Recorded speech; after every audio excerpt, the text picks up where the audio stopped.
Meus queridos, esse trimestre, na introdução, nós estudamos a vida dos discípulos de Jesus, o significado da vida de cada um, do ministério de cada um, como eles iniciaram o ministério com Jesus a partir do chamado de Jesus, como eles viveram, como eles morreram e o significado da vida deles após a morte, segundo a tradição que é apresentado nos livros extra-bíblicos.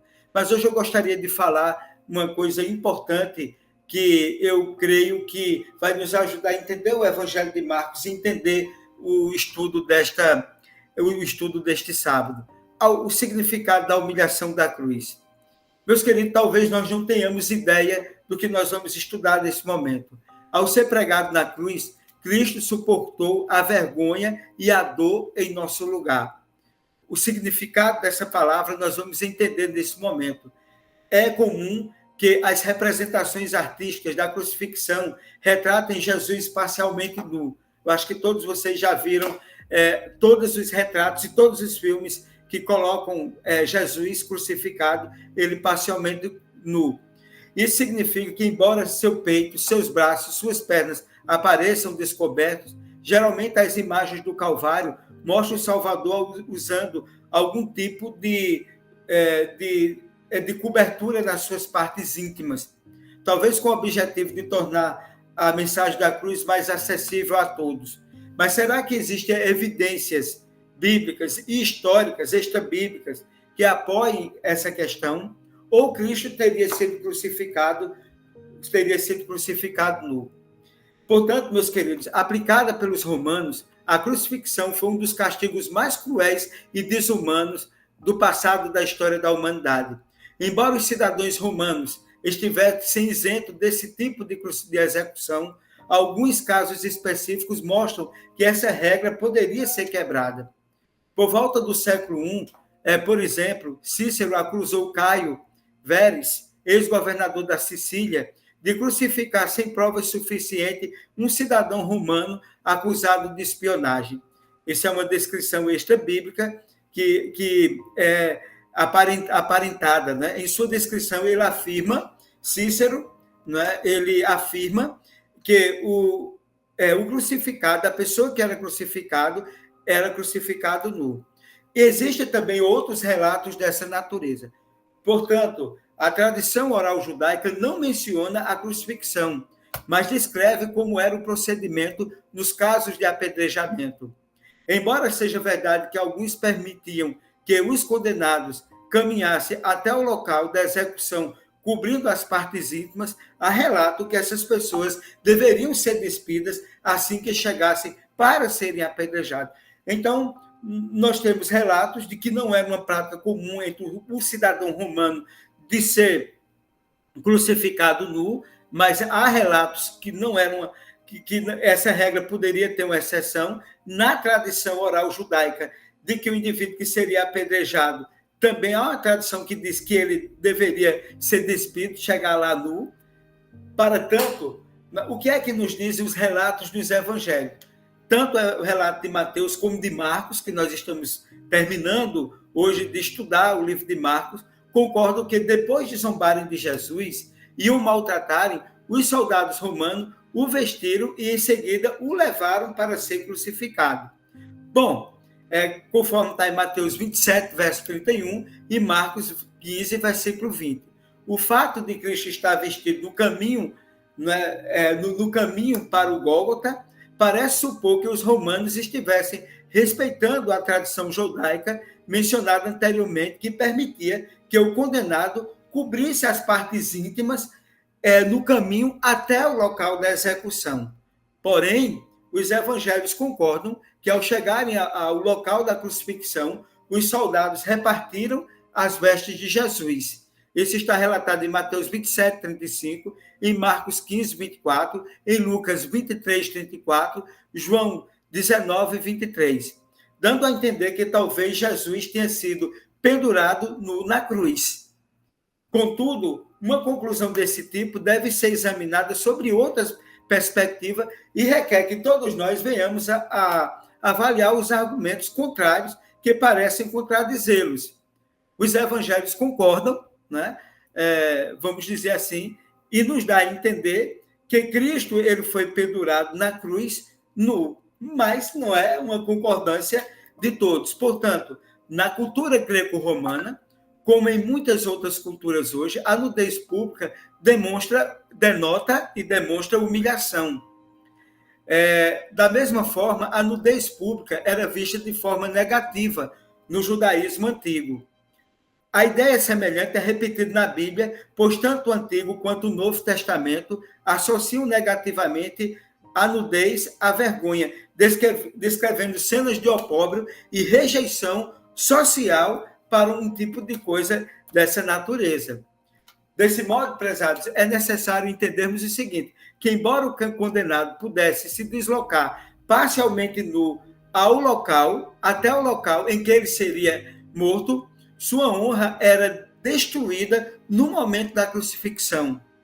Dessa forma, segundo os evangelhos, líderes religiosos, soldados e pessoas que iam passando e a própria mãe de Jesus o viram o filho ser crucificado.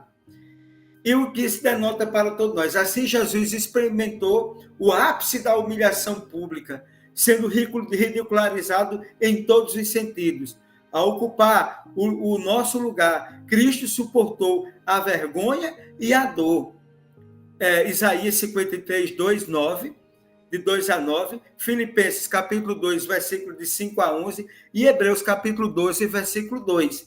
Mas foi graças a esse elevado preço exagerado de humilhação, né, que ele passou, de ridicularização, foi graças a esse elevado preço pago na cruz do Calvário que a nossa salvação, a minha salvação e a sua salvação se tornou possível. E nós vamos estudar a caminhada final de Jesus aqui na terra até a sua ascensão aos céus.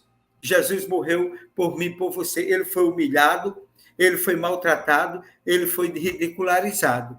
Ele passou por uma humilhação que ninguém nessa terra passou, mas ele levou sobre si os nossos pecados e as nossas dores. Que Deus nos abençoe e que nós possamos compreender isso. Ele te ama, meu querido. O amor dele é tudo. E feliz é quem ama, feliz é quem entende esse amor, feliz é quem retribui a ele o amor que tanto ele nos deu. Que o evangelho da paz, o evangelho do amor alcance os nossos corações e que nós sejamos usados também para apresentar a outras pessoas. Vamos ao último estudo da lição. Vem comigo.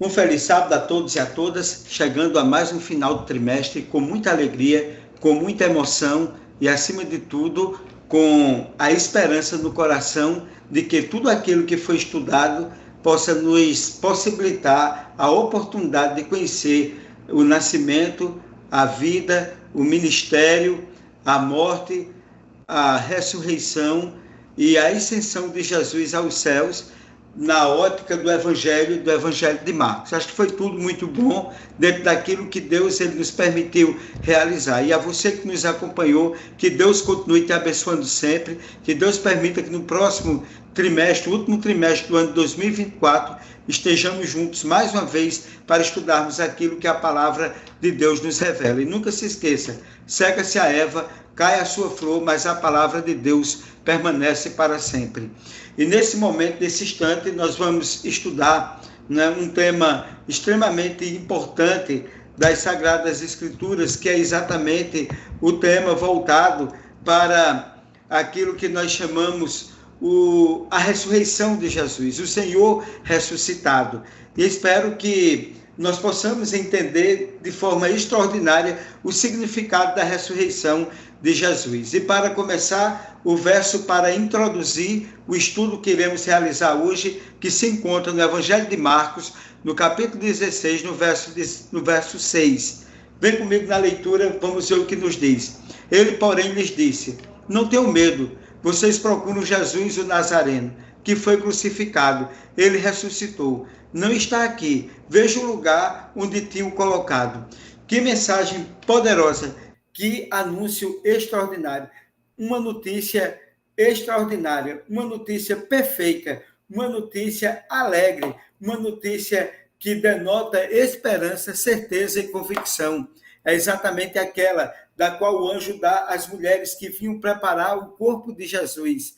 Ele diz que Jesus, ele ressuscitou. Ele anuncia que o Filho de Deus não está mais ali no sepulcro. E, meus queridos, quando se vai ao túmulo de Maomé, está lá os restos mortais de Maomé. Quando se vai ao túmulo de Buda, está lá os restos mortais de Buda. Quando se vai ao túmulo de Confúcio, está lá os restos mortais de Confúcio. Mas quando se vai ao túmulo de Jesus, ele não está lá. Porque esse é o diferencial de todas as religiões que existem no mundo, que o nosso Cristo, ele viveu e ele morreu, ele ressuscitou. E a Bíblia diz, Paulo diz em Coríntios, capítulo 15, que se Cristo morreu e não ressuscitou, seria vã a nossa fé. O Senhor ressuscitado, isso denota para nós esperança, certeza e convicção. E a lição estudada nessa semana aborda 3 aspectos que são essenciais concernente à narrativa da ressurreição de Jesus. Primeiro, o que aconteceu após a morte de Jesus. Segundo, Marcos 16, que é onde será estudado essa semana, ou foi estudado, a sua relação com o restante do livro, o significado de tudo que o livro Evangelho de Marcos ele revelou, está aqui como um resumo, como espelho apresentado aqui no relato de Marcos, capítulo 16. E, por fim, né, as implicações missiológicas, as implicações de missão, as implicações concernentes à pregação do Evangelho, que é o Evangelho, as boas novas, e anunciar o Cristo que viveu, o Cristo que morreu, o Cristo que foi crucificado, o Cristo que foi ressuscitado, mas anunciar a importância desse Cristo, que ele voltará. E isso é de fundamental importância, o anúncio, as boas novas que as pessoas precisam entender, que precisam ser comunicadas para elas. E, nesse sentido, o primeiro tópico da lição, alegrando-se na ressurreição. Jesus morreu em uma sexta-feira e descansou no sábado e ressuscitou no domingo. A ressurreição do domingo levou alguns cristãos a santificar esse dia, mas o Novo Testamento não endossa essa prática, e é preciso que nós entendamos isso. O batismo, ele simboliza a morte para o pecado e um novo nascimento. Então, quando a gente lê o capítulo 6 do livro de Romanos, né, e lemos também Colossenses, eu queria ler aqui com vocês o primeiro livro de Colossenses. Vejam como é importante nós conhecermos esse relato para que nós possamos desmistificar algumas coisas concernentes ao ensinamento de que se Cristo ressuscitou no domingo, então, portanto, o domingo é o dia de guarda. No capítulo 2, no versículo 10 e 12, diz o seguinte: também nele estáis aperfeiçoados. Ele é o cabeça de todo o principado e potestade. Nele também foste circuncidado, não por intermédio de mãos, mas no despojamento do corpo da carne, que é a circuncisão de Cristo, tendo sido sepultado juntamente com ele no batismo, no qual igualmente fostes ressuscitado mediante a fé no poder de Deus que ressuscitou dentre os mortos. Se você analisa aqui o que nos está revelado em Colossenses, no capítulo 2, o batismo simboliza a morte para o pecado e o novo nascimento. Ou seja, no batismo, nós temos o quê? A morte para o pecado e o sepultamento, né? E, então, o batismo, lá em Romanos, veja, notar bem o que diz Romanos 6,4, diz o seguinte, a Epístola aos Romanos, 6, versículo 4, diz assim: fomos, pois, sepultados com ele na morte pelo batismo, para que, como Cristo foi ressuscitado dentre os mortos para a glória do Pai, assim também andemos nós em novidade de vida. Então, o que é que o batismo ele significa? No contexto de Colossenses, e no Colossenses capítulo 2 e de Romanos capítulo 6, significa a morte de Cristo, significa o sepultamento e significa o quê? Uma alusão à ressurreição. Então, o batismo tem esse significado. Então, eu não posso dizer que o domingo representa um dia de guarda por causa da ressurreição, porque no Novo Testamento ele aborda para nós que o que denota o simbolismo da ressurreição é o batismo, e não o dia de domingo. Então, tenhamos a convicção de que Cristo morreu na sexta-feira, no sábado ele repousou no sepulcro, no domingo ele ressuscitou, e isso denota um simbolismo que tem a ver com o batismo, que quando nós somos batizados nas águas, nós estamos morrendo com Cristo, sendo sepultados com ele e ressuscitamos com ele. Sendo dito isso, que nós possamos entender isso com muita convicção, para que nós não possamos entender de forma diferenciada o verdadeiro significado da ressurreição de Cristo, para que nós não venhamos reforçar a ideia de que o fato de Cristo ter ressuscitado domingo implica dizer que o domingo é o dia de guarda. Não encontramos um suporte nas Sagradas Escrituras para essa questão. Vamos ao segundo ponto da lição: pedra removida. Algumas pessoas acham absurdo que os cristãos acreditem em um Senhor ressuscitado. Então, a gente sabe que existem críticas, e sempre, efetivamente, foi sempre o trunfo do cristianismo, porque ao dizer que Cristo nasceu, viveu, morreu, tudo foi sepultado, tudo isso é importante, mas o trunfo do cristianismo, o diferencial do cristianismo, a cereja do bolo, seria o quê? A ressurreição de Cristo. As evidências de sua ressurreição é bastante sólida para que nós possamos reforçar a ideia e desmistificar a descrença que existe em relação à ressurreição de Cristo. Primeiro, Jesus ele foi sepultado no túmulo de José de Arimateia, um membro conhecido do Sinédrio naquela época. Esse é um ponto importante. O segundo ponto importante, o testemunho das mulheres. Naquela época, dificilmente inventariam que uma mulher seria uma testemunha. Isso é importante. E então, essas mulheres foram testemunhas. E depois, a Bíblia diz que Jesus apareceu a mais de 500 pessoas. E um outro tópico também, alguém poderia viver o que nós podemos dizer, o martírio dos discípulos. Alguém poderia viver em função de uma mentira. Os discípulos, eles não foram as primeiras testemunhas da ressurreição de Cristo. Aquelas mulheres santas foram as testemunhas oculares, as primeiras, mas depois os discípulos e mais 500 pessoas. Todos os discípulos foram martirizados, menos João.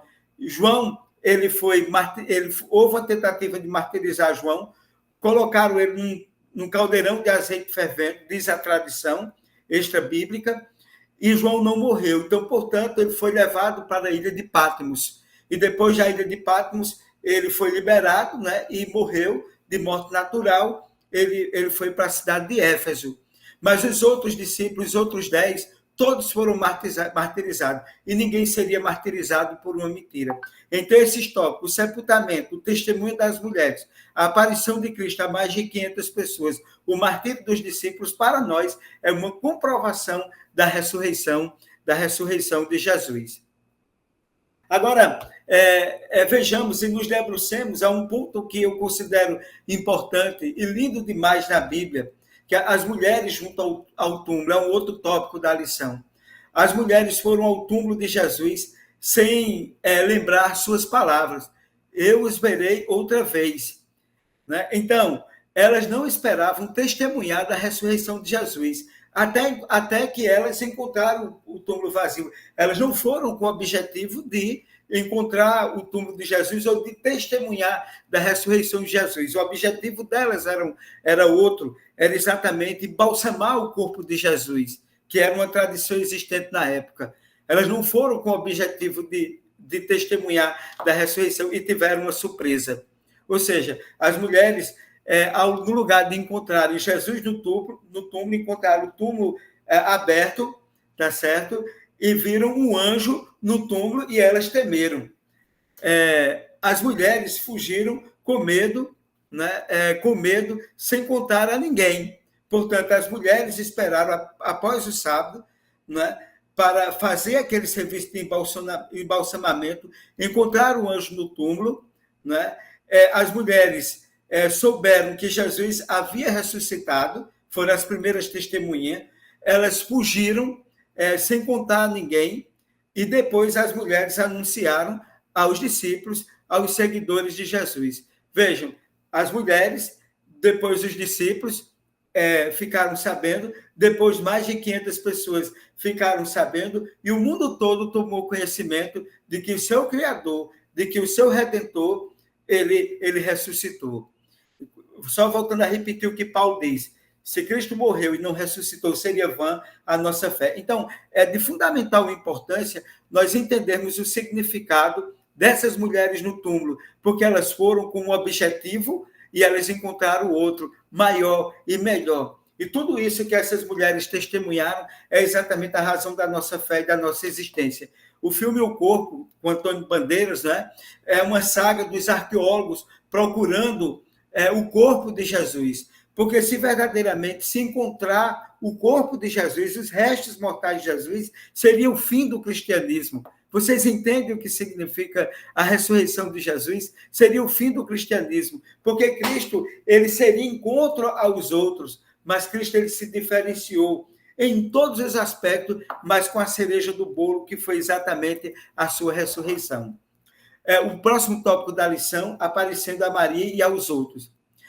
Fatos que reforçam a autenticidade da narrativa concernente à ressurreição de Jesus as mulheres são as primeiras a testemunhares de sua ressurreição. Os evangelhos não escondem os erros dos discípulos de Jesus, que foram negacionistas, abandonaram Jesus, estavam com medo, porque eles tinham expectativa de Cristo de uma forma e Cristo veio de outra. A proclamação ousada de Cristo ressuscitado, né? Essa, sem sombra de dúvida, é uma coisa extremamente importante, né? Quando eles ganham essa convicção.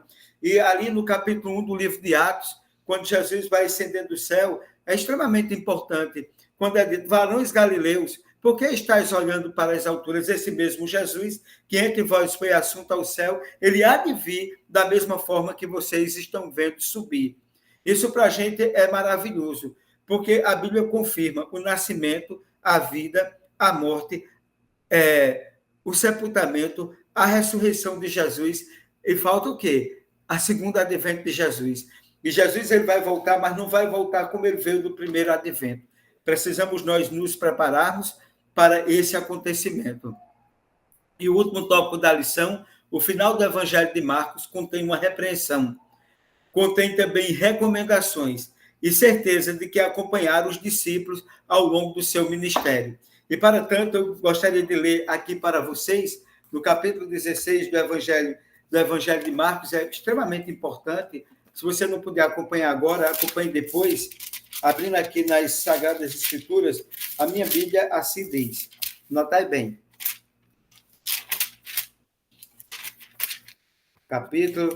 Capítulo 16. Está aqui. A partir do verso 14. Finalmente apareceu Jesus aos 12, quando estavam à mesa, e assentou-se e censurou-lhes a incredulidade e a dureza do coração, porque não deram crédito ao que tinham visto já ressuscitado. E disse: ide por todo o mundo e pregai o evangelho a toda criatura. Quem crê e for batizado será salvo. Quem não crê será condenado. E estes sinais vão de acompanhar aqueles que creem. Em meu nome expulsarão demônios, falarão novas línguas, pegarão em serpente, e se alguma coisa mortífera beberem, não lhes fará mal. Lhes impuseram as mãos sobre os enfermos, e eles ficaram curados. Verso 19 e 20 agora. De fato, o Senhor Jesus, depois de ter lhe falado, foi recebido no céu e assentou-se à direita de Deus. E ele, tendo partido, pregaram em parte. E eles, tendo partido, pregaram em toda parte, cooperando com eles o Senhor, e confirmando a palavra por meio de sinais que se seguiam. Que coisa linda, não é? O que nós vemos aqui é preciso entender primeiro. Eles foram corrigidos por Jesus após a sua ressurreição. Foi preciso que Jesus relembrasse para ele que o ensinamento concernente a ressurreição já estava dito durante os 3 anos e meio que os discípulos estiveram com ele, e isso já tinha sido revelado no Antigo Testamento também. Segundo, eles foram enviados a pregar o evangelho globalmente. Eles deveriam ser testemunha de Jesus. Terceiro, eles realizariam sinais milagrosos durante a missão dele. Eles seriam usados com o poder do Espírito Santo para fazer um grande trabalho.